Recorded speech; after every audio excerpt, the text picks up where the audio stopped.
We're commencing our next session for the day on the topic value addition in co-products. I'll take the opportunity to introduce our esteemed speaker for this session. I really would request our audience to keep your mobile phones on silent mode.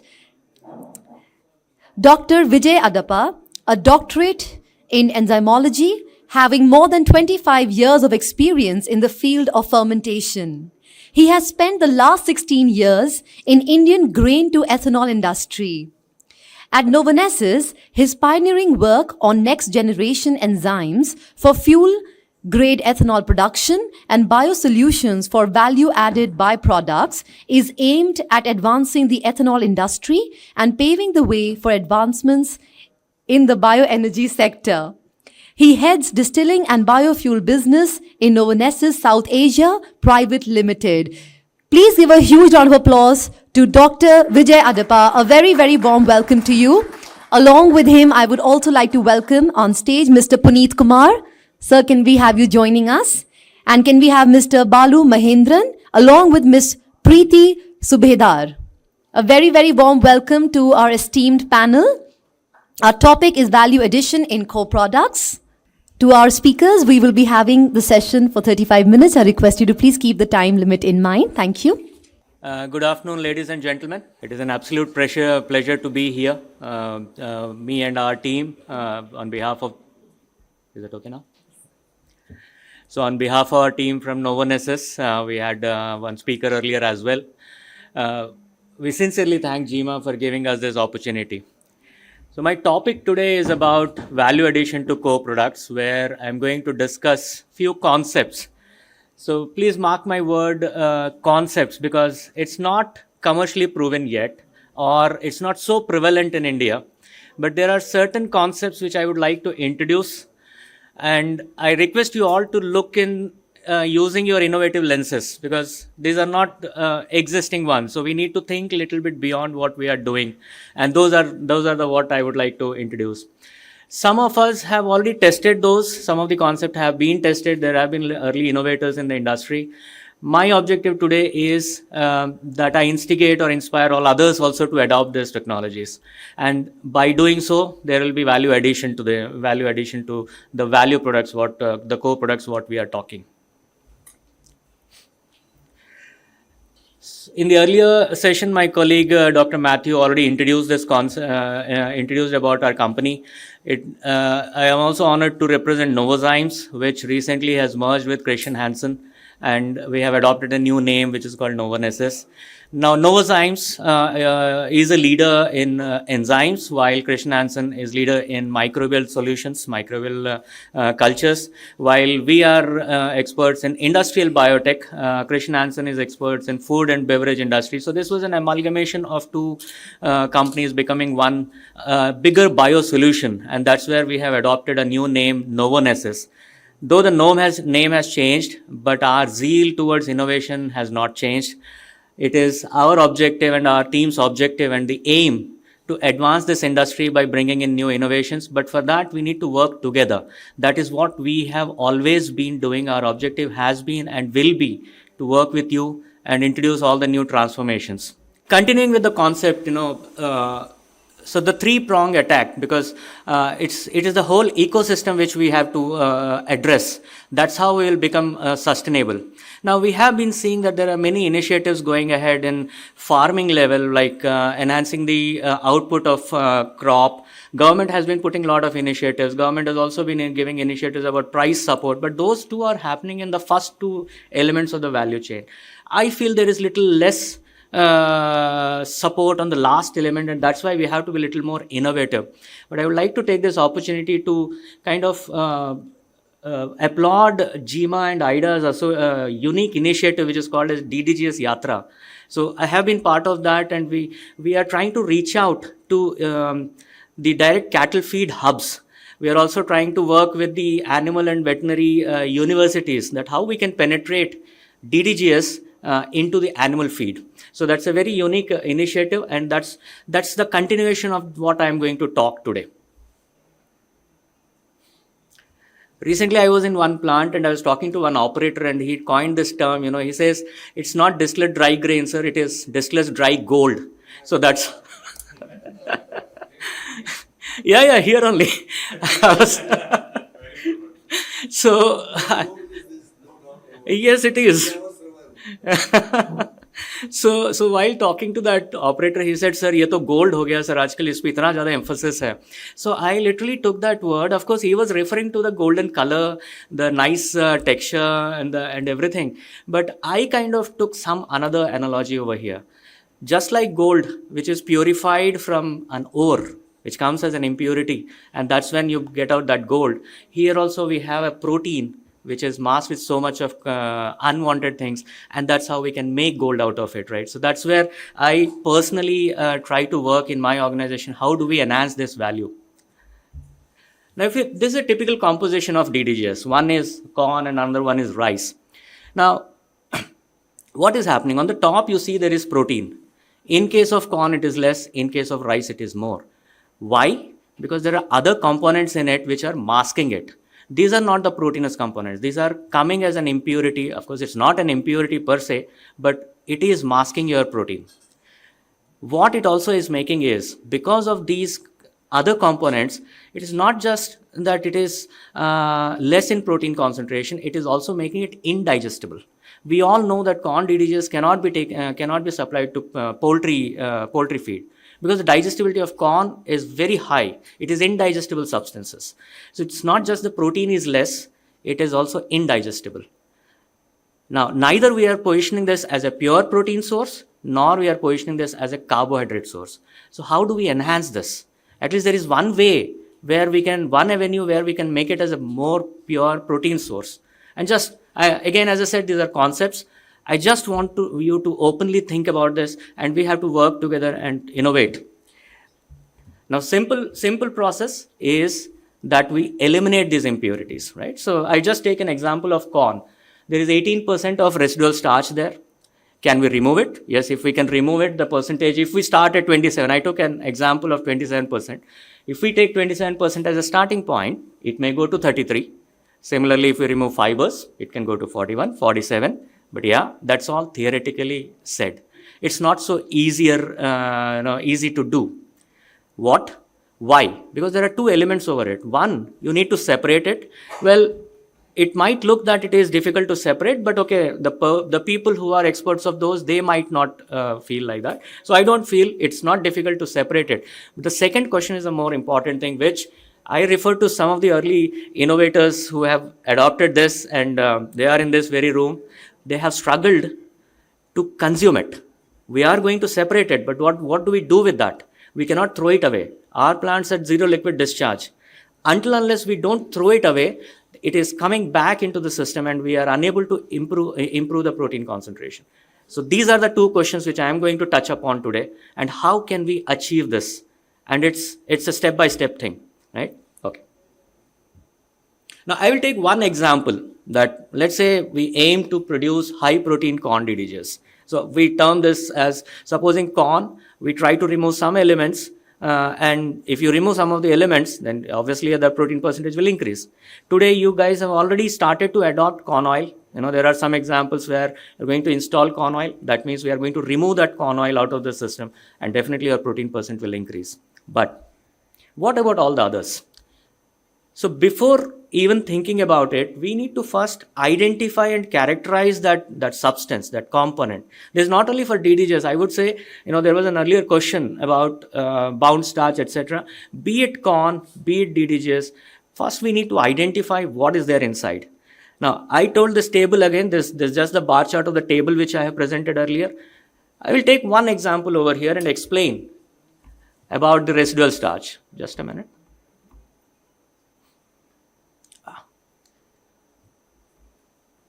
I'm just sorry. Okay. So this residual starch, let's see what is this residual starch. Now this is the same residual starch which was left over in fermenter that got carried forward to the DDGs. Now, while we are already consuming the residual starch in the fermenter by adding enzymes, by adding yeast, there some of it was left out because it became very low on the concentration, like 0.4% in case of rice. So the enzymes cannot attack it, and we could not convert it. But here, the concentration has increased. So can we redo a breaking, or can we redo a hydrolysis to break it down? But again, there is a problem over here. Now, look at this table.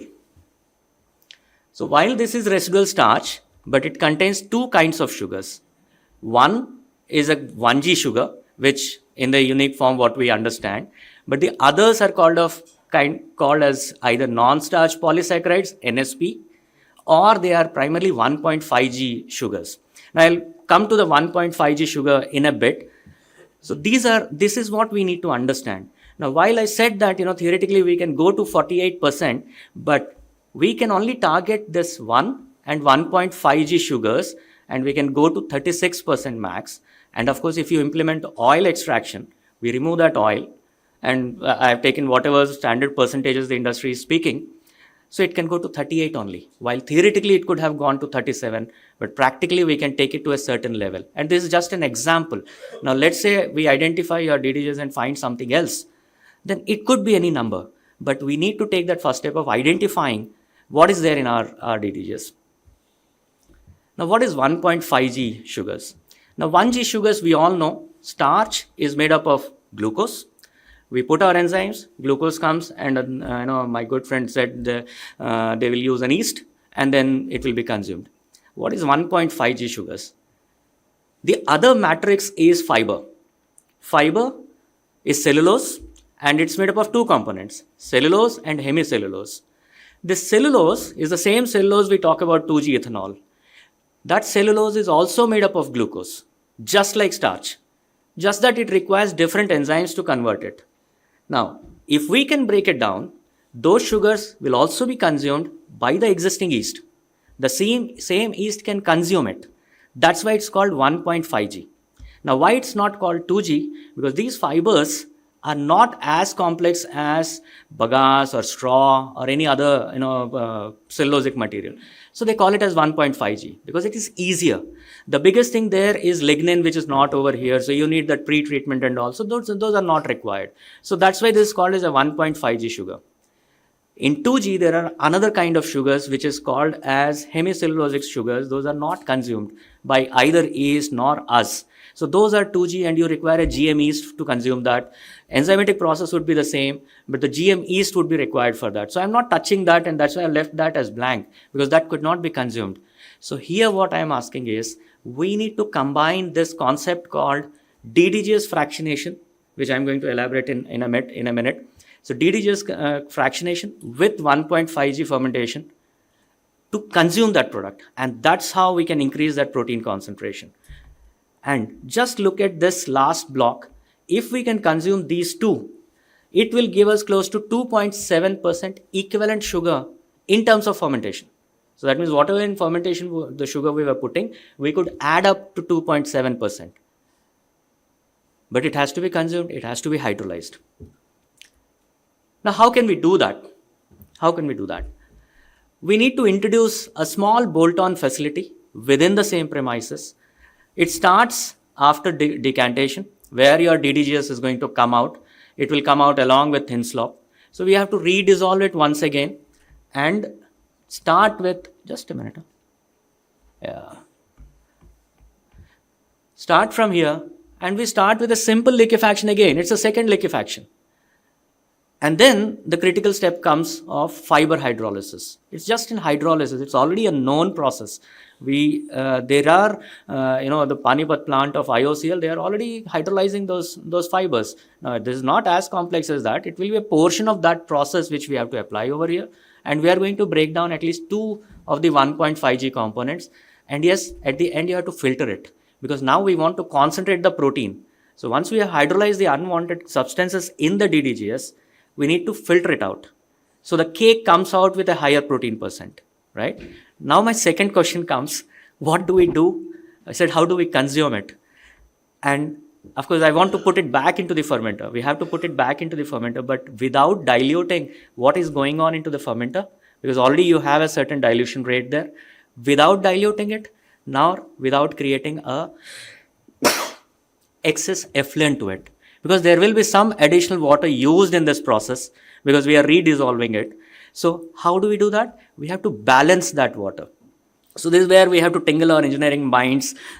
We have people, so we are doing that water balance. We have to start with little less water and do that. So we have to be little innovative on this. But what I'm trying to introduce over here is that it's quite possible. It's quite possible to achieve this. Earlier, these were not so successful because we are missing this element of where do we consume it. If it was a standalone plant, a small plant where I'm consuming only 1 ton of DDGs converting into some oil or some this thing, we could just throw away those. But at the scale of our plants, we cannot throw away this excess water. So this is how we can do that. And only one thing is something new over here, which is in hardware. The enzymes are already there. The yeast is already there. It is just in hardware we have to implement. Globally, many of the ethanol manufacturers are going this route. It is not that we are facing this challenge. Of course, there are some countries where it is very much ethanol, they get that price, the economics and all that works out. But also remember, those countries are also working on subsidized models, which we don't have. But yet, they face the same challenge of viability. And what they are doing is they're trying to fractionate each and every component of this. Fiber to ethanol. Of course, India doesn't have any policy to support fiber to ethanol, but in US, there are some states where they get credit if they show that we can convert ethanol from fiber. Europe does that because there they promote non-feed ethanol. So they give that credit. Of course, it's not there in India, so we cannot say that it is very high, but they are trying to extract as much as possible.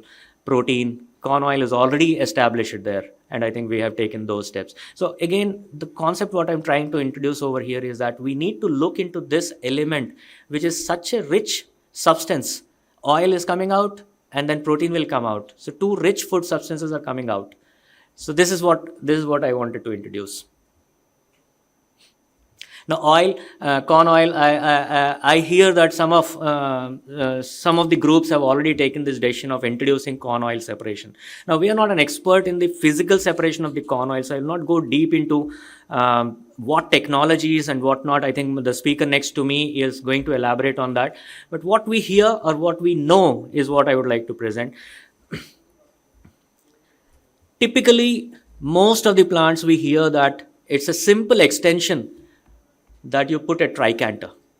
This is the most prevalent process used or the technology used. Of course, there are many other technologies like putting up along with the thin slop. There are this stack centrifuges also. But to our best knowledge, this is the technology which is prevalently used. Just for one simple thermodynamic law. Oil is so low in case of corn that if you go to separate it in thin slop, the concentration is so low, it may be like 1 or 2%. Whereas if it is an evaporator, after evaporation, the concentration naturally increases. So the efficiency of separation increases. I think this is the primary reason because of which the industry has adopted this. Let's see, I'm still following them very closely, who's introducing the technologies. What is the best? So I would leave that to those subject matter experts. Again, tricanter, it's a very simple equipment. It's similar to decanter. Who knows the art of chemical engineering, they know that instead of 2 phases, now it will separate 3 phases. But there is lot of oil. Even after the technology, when you put in, you are going to leave lot of the oil which is bound with the fibers. And that oil will be lost in your wet cake. I mean, of course, not lost, but you cannot recover those. Whatever is a free floating will come out into thin slop and you will take it out in the evaporator. Now, there is close to 20%, our studies found that close to 20% of your oil is trapped inside that fiber. Now, can we release that? So, traditionally, many of the markets, what they do is, it is not just mechanical. They combine it with chemical and biological processes to separate that oil more and more. Chemical are simple chemicals like demulsifiers or flocculants so that enhances, and there are biological agents or enzymes which can extract that trapped oil also. Now, I'm not sure whatever decanter efficiencies or tricanter efficiencies they are promoting, but these two techniques can also enhance that oil recovery. So this is what I was talking about. So typically, we all know corn is a very complex structure. Just now we talked about bound starches. Similarly, there are a lot of bound oils. And oil is entirely inside the cell, the fabric, the matrix, everything. Now, you need to break it down. So we have found that if you apply certain enzymes, which are primarily hemicellulose in nature and protease in the nature, if you apply those, then you can extract more of the oil and not lose in the DWG, sorry. So it gets more into the evaporator and you can separate more of this oil. So this is also a technology which is taking shape, and many a times the tricanter suppliers or the technology providers, they themselves recommend that you should use these two products on top of this. So just to keep in mind that once you install your hardware, that is the first thing to happen, and then you can extract more out of it. Now, what do we do with this oil? Of course, there are many uses of oil, but I would rather be interested more with biodiesel, because we are on this journey of fuel, right? We are in the journey of biofuels. It becomes a very natural, so DCO, what we call it in short, is considered to be a very prospective feedstock for biodiesel. Now, biodiesel are of two types. One is called biodiesel, another one is called as renewable diesel. Biodiesel is an oil converted into diesel using a chemical process. Biodiesel using a chemical process. Renewable diesel is one which is used by enzymatic process. So markets in Europe and all who promote a lot of green fuels. So there they recommend to use renewable biodiesel. But both of them being same, first thing first is there is an immense value, because by converting into biodiesel, you're not keeping into commodity, because today you might be targeting about oil. It will still not be in the top of the pyramid for the general oil or food grade oil. But if we aim for biodiesel and all these things, this will be the topmost preferred feedstock, because we all know that there's no other vegetable oil which is suitable for biodiesel from an economic viability point of view. So I think this should be our aim, because this it's a very high calorific value substance. It's a high hydrocarbons component. So it becomes a natural choice for not only biodiesel, sustainable aviation fuel. Government has already initiated a mandate about 1% blending. So this becomes a very natural choice for that. So I think the first two topics, there is one more concept which I am going to introduce, but the first two concepts, I think we need to reimagine our plants in a way that today our plants are something like this, but we call this as the biorefinery of tomorrow, where you can introduce within the same premises multiple concepts. The simple two blocks which I have shown you, of course, in a diagram it looks like very simple, but at an engineering level, at a plant level, there has to be a lot of combinations, lot of balancing. So it might look complex, but see, from 1G you will be moving towards 1.5G ethanol. From simple DDGs you will be moving towards high protein concepts. You are going to remove oil, right? And future is immense with all the future fuels. This is one topic, again, it would not fit into the larger scheme of things. Rice protein is a protein where it is being looked at as a substitute towards whey protein and soy protein. Now, we have done a lot of work, but again, it's like majority of it works. It's a minor thing. In simple terms, I say hathi nikal gaya, pooch reh gaya. So it is something like that. I will just elaborate what it is. So first of all, it is growing. Protein is becoming very hot topic. The vegetable source protein is also gaining a lot. Today, there are a lot of on-the-shelf protein supplements which contains a lot of rice protein as well. It is gaining importance because of two things. One, it is rice. It is made from rice. We all have grown up eating rice and all. So it is pretty much suits our palatability. Number two, it is allergy free. So these are the two reasons it is gaining a lot of ground. And here, if you see, these are the products which are there on Amazon India. So it is gaining so much of traction today that the food and feed industry, they are trying to develop products out of this. Now, but there are certain considerations to this. It is not as easy as the other two concepts which we have talked about. There are certain regulatory considerations, because now we are entering into the human food space. So the regulations and the quality parameters becomes very important.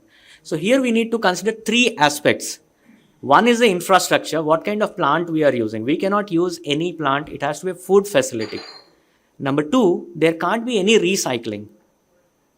So just like thin slop, just like yeast or anything, we cannot use any recycling nor any of this thing.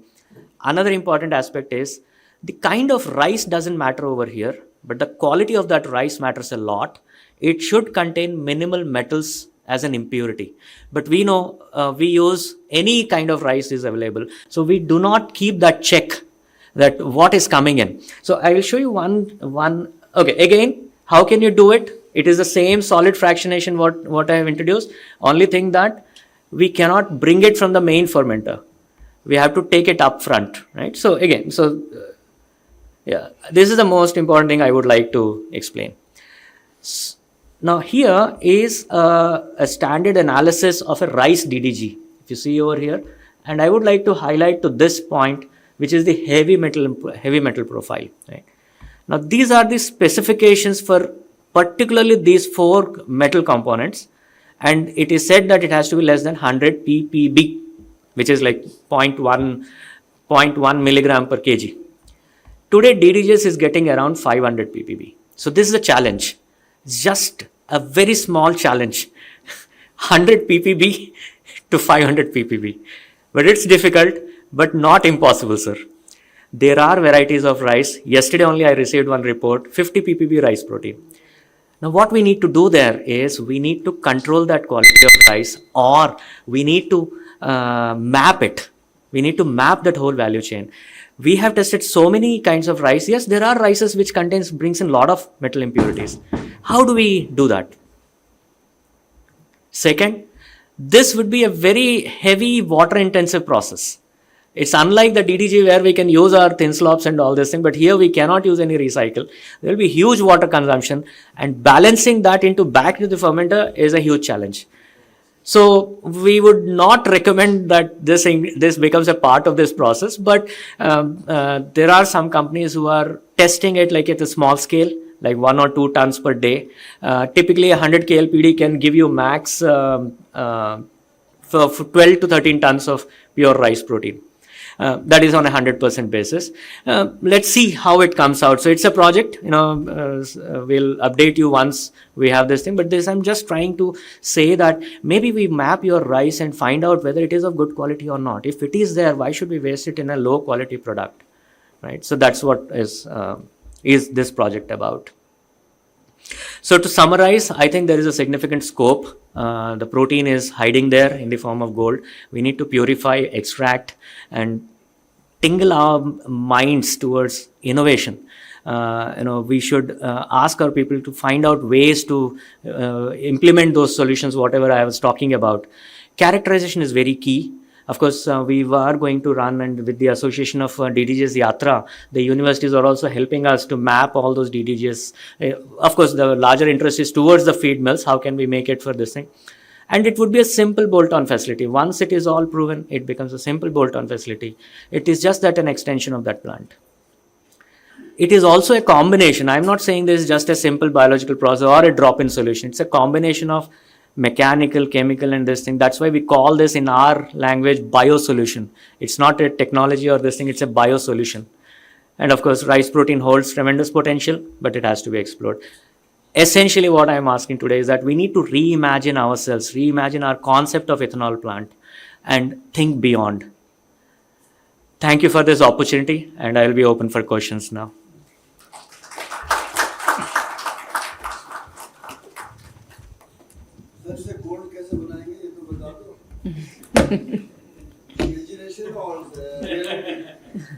Sir, reality.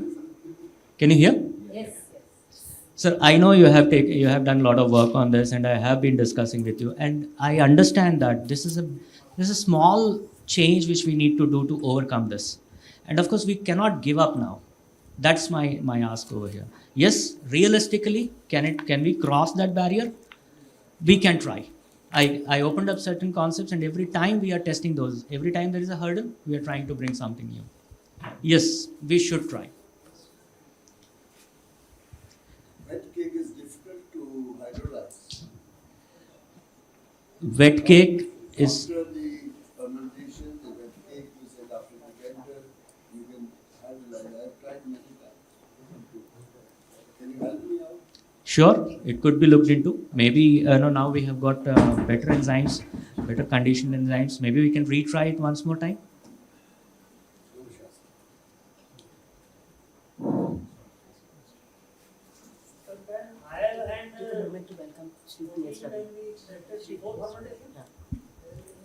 Can oil and protein? Before fermentation? It will be difficult. It's not difficult, I would say, but you would be losing a lot of starch in it. There are upstream oil separation technologies available, but then your oil should be the primary product. But the corn doesn't bring so much of oil concentration inside, right? So it doesn't makes it viable. You will lose a lot of starch also. The yield will also go down. That's why it's not advisable, but it can be separated.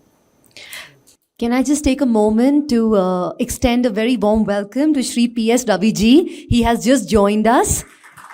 Can we welcome him with a huge round of applause? A very, very warm welcome to you, sir, and thank you for joining us today.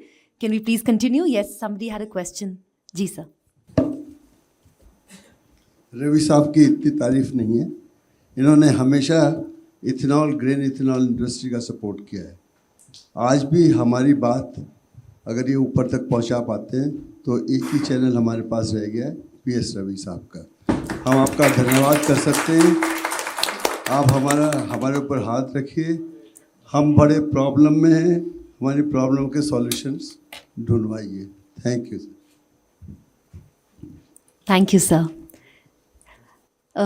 Somebody in the audience had a question? Yeah.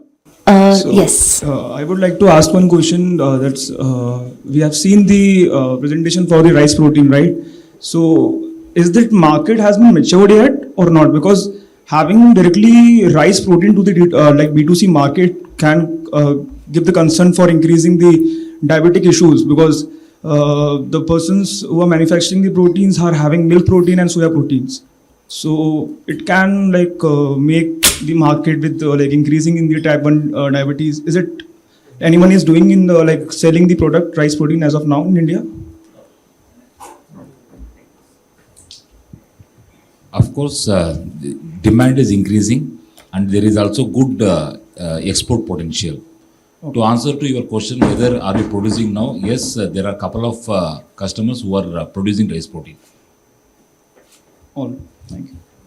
So there was a follow-up question over here regarding diabetes, right? Yeah. So if I understood correctly, whether rice protein is suitable for diabetic patients, is that what was the question? No, it's not suitable for the diabetic patient. Yeah, it is not suitable. So the question is it suitable? Yeah. So yes, it is suitable because it will not contain any starch or any sugar.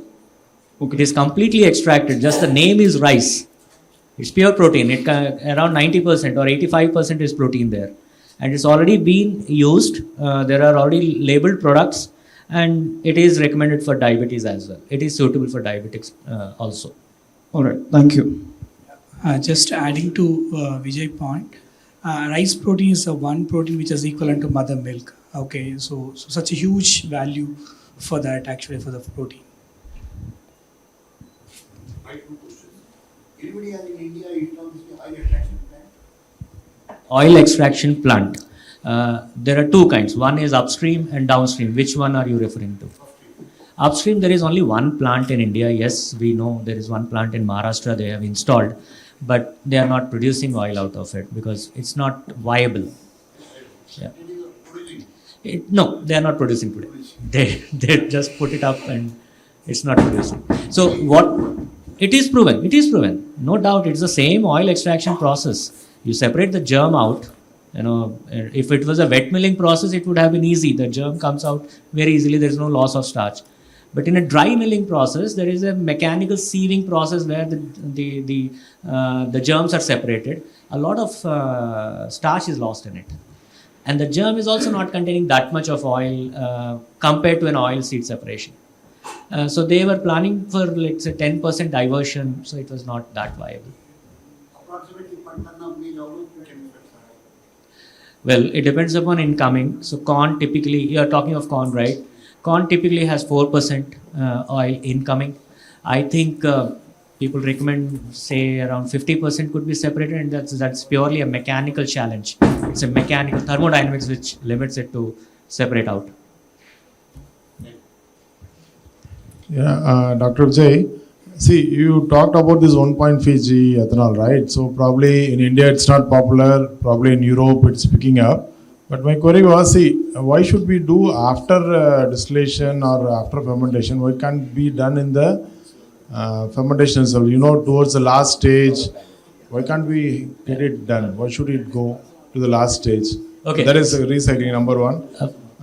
Number two, this you talked about the heavy metals in the rice DDGs, right? And protein.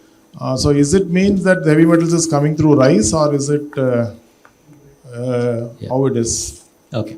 So let me start that question. Balu, please chip in later. The question was that why do we have to do it later? Why cannot we do it before? It could be done, no doubt, and it could be done there also. So you can use the same enzymes, you can hydrolyze it there. Only one thing what happens is it's going to disturb the solid profile of it. So it creates certain problems going into downstream. So because we are disturbing those fibers there. So downstream becomes a little difficult. That's why what we suggest is that you take it out, you hydrolyze it separately and only take the water inside.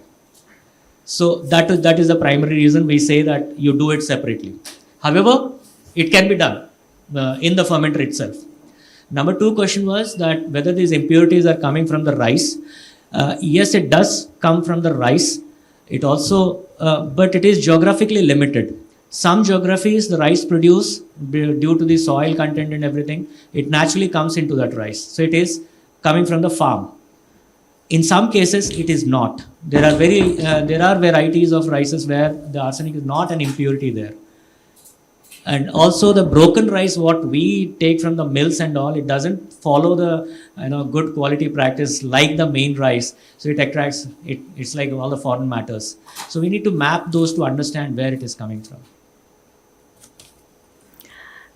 Any more questions from the audience? So now a question is regarding, again, coming to imagination, like you said, we need to imagine. Have you worked on, we spoke a lot about rice, but coming back to corn, you gave a couple of numbers on residual starch, fiber, oil, the percentage of oil that it has. When we end up separating it, in one of the slides we were talking about 8% oil in corn. But then we came down to when we end up separating it, when 100% is not extractable, how are we able to increase the protein percentage by 8%? Okay. So that oil percentage what I've shown is in DDGS, not on corn. Okay. Not on corn. Now in DDGS, will we be able to extract all of the oil? No. Okay. So 50% of it. So will that give us that increase yes. of 8%? So the calculation I considered only 50%. Okay. And then how do you separate the fiber? Okay. So the fiber, as I said, it's a 1.5G process. You have to use a hydrolyzer where we will add some enzymes which is similar to that 2G process. So those enzymes are going to break down those fibers. So it's again an enzymatic process in the same manner like we break down the starches. So we break it down into sugars. Now again on imagination, how can we separate it without doing this process? How can we separate the fiber without going through this 1.5G? It's impossible. Nothing is impossible. It's okay. Maybe then. Thank you. Yeah, so see, hypothetically speaking, there are technologies. There is some homogenizer technology which I have heard recently. It extracts the protein directly. Well, there are technologies. Will it be viable for this application? Of course, if you are selling some pharma grade protein or some dietary fibers or proteins, yes, all the technologies becomes viable.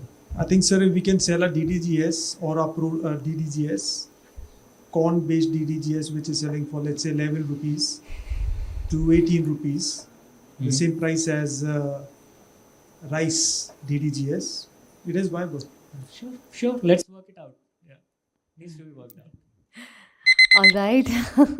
Thank you so much. Can we please have a huge round of applause for a very enlightening session by Mr. Vijay, and I would also like to thank Mr. Balu, Ms. Preeti and Mr. Puneet for joining us. I request you all to please come forward for a quick photograph. And with this, we conclude our 5th session for the day. Thank you so much, everybody.